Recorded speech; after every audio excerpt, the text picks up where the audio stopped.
Most people would know that Sir Howard was born in Goodwill, St. James.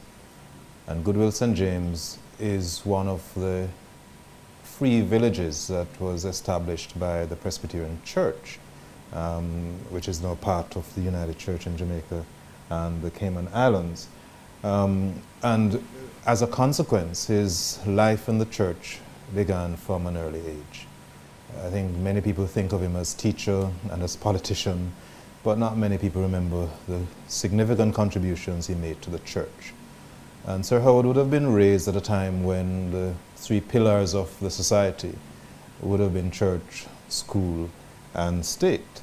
And he really, to some extent, represented that in his life. He was a teacher, as we know. He served as Governor General and parliamentarian, but also was a lay pastor in the United Church.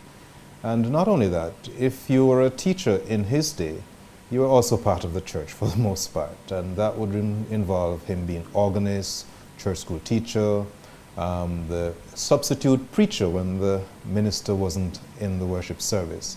So for years, Sir Howard served in those capacities. He was a member of the St. Paul's United Church in Montego Bay. And latterly he worshipped at Hope United in Kingston.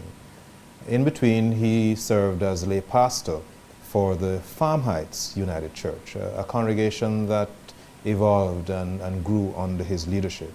In fact, he was instrumental in the construction of the sanctuary, and there is an early childhood institution that is associated with Farm Heights that is named after him.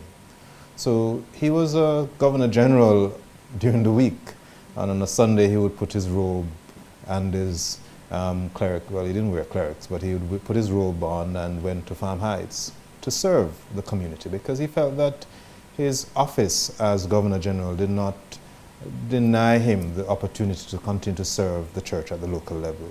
And the Farm Heights community is renowned in terms of their understanding of his contribution to their life and their development.